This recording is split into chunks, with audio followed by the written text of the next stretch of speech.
बिस्मिल्लाहिर्रहमानिर्रहीम। सलामुन नाज़रीन, मैं समाना अली आब्दी आप तमाम का इस्तकबाल करती हूँ अपने यूट्यूब चैनल नबाए हक़ में।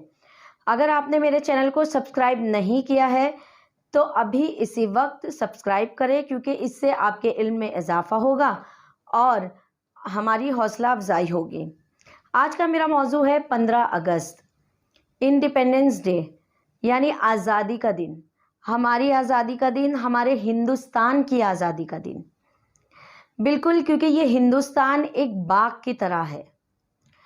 इसकी मिसाल इस तरीके से दी जाती है कि एक बाग है और वहाँ पर तरह तरह के फूल लगे हुए हैं, हर किस्म के फूल मौजूद हैं।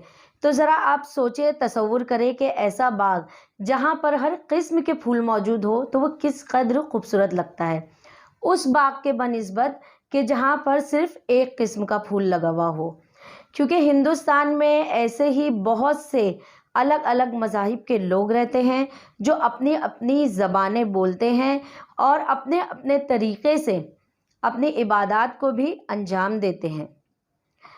नाज़रीन, लेकिन कुछ सियासतदान अपनी गंदी साजिशों के ज़रिए और धर्म या मज़हब के बिना पर इस बाग को उजाड़ने की नाकाम कोशिश कर रहे हैं।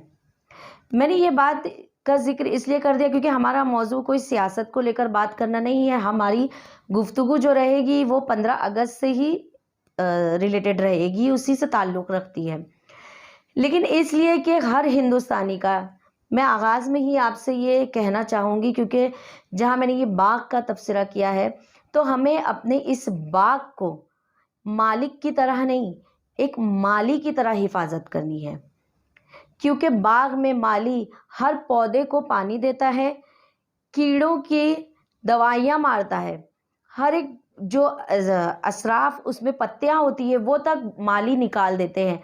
तो बिल्कुल इसी तरीके से हमें अपने हर दुश्मन को निकाल फेंकना है हिंदुस्तान से, जो सियासत की बिना पर हमारे इस बागीचे को उजाड़ देना चाहते हैं। उनकी इस नाकाम कोशिश को हमें नाकाम ही रहने देना है। वैसे तो यकजहती का नज़ारा, एकता का नज़ारा हमें 15 अगस्त के दिन दिखाई देता है, क्योंकि 15 अगस्त के दिन हर हिंदुस्तानी तिरंगे को सलामी देता है और सलामी पेश करता है उन शहीदों को कि जिन्होंने अपने अपने तरीक़े से क़ुरबानियाँ पेश की, अपनी जानें क़ुरबान करी, हिंदुस्तान की आज़ादी के लिए बढ़ चढ़कर हिस्सा लिया।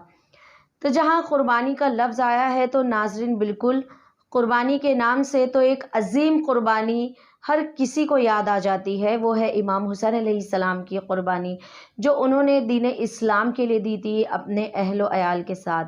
और रवायात में मिलता है कि इमाम हुसैन अलैहिस्सलाम ने करबला से हिंद आने की ख्वाहिश भी ज़ाहिर की थी। और बहुत से रिवायतों में ये भी मिलता है कि रसूल खुदा सल्लल्लाहु अलैहि वसल्लम और इमाम हुसैन अलैहिस्सलाम, ये हदीस मंसूब है कि वतन से मोहब्बत निस्फ़ ईमान है, यानी वतन से मोहब्बत ईमान का एक जुज़ है जो हर मुसलमान के दिलों में मौजूद है। और हम तमाम हिंदुस्तानी, चाहे वो किसी भी मज़हब से ताल्लुक़ रखते हैं, वो अपने वतन से बहुत मोहब्बत करते हैं और उसकी आज़ादी का दिन इसलिए मनाते हैं और उन शहीदों को भी याद करते हैं। महात्मा गांधी, जिन्हें फादर ऑफ नेशन कहा जाता है, उन्होंने खुद ये कहा था उस वक्त कि मैं दरसे इनकलाब अगर सीख पाया हूँ तो वो इमाम हुसैन अलैहिस्सलाम से। महात्मा गांधी जी ने एक और बात कही थी कि अगर मेरे पास उस वक्त आज़ादी के टाइम 72 साथी ऐसे होते कि जैसे इमाम हुसैन अलैहिस्सलाम के पास थे, तो मैं एक दिन में हिंदुस्तान को आज़ादी दिला सकता। नाज़रीन, ये तो 15 अगस्त 1947 को जो हिंदुस्तान आज़ाद हुआ, तो उस वक्त जो रहबर थे उन्होंने अपना काम, यानी जो काम बखूबी अंजाम दिया और हिंदुस्तान को आज़ादी दिलाई। लेकिन अब हमारा फ़र्ज़ बनता है कि जैसा मैंने आपसे आगाज़ में ही कहा कि इसकी हिफाजत करें माली बनकर। सबसे ज़्यादा अहम बात वो ये है कि हम तमाम को, हर हिंदुस्तानी को एक दूसरे के मज़हब की रिस्पेक्ट करनी चाहिए, इज़्ज़त करनी चाहिए। نہ کہ آپس میں مذہب کو لے کر تکرار کرنی چاہیے، اور اس تکرار کا فائدہ وہ لوگ اٹھائیں اور اپنی روٹیاں سیکیں سیاست کے بلبوتے پر۔ اللہ ہمارا یہ چمن ہمیشہ کھلا رہے گا۔ میں خداوند عالم سے دعا گو ہوں کہ ہم تمام ہندوستانیوں کی وہ حفاظت کرے، اپنے حفظ و امان میں رکھے، اور اسی کے ساتھ میں آپ سے اجازت چاہوں گی۔ شکریہ۔ جے ہند۔ خدا حافظ۔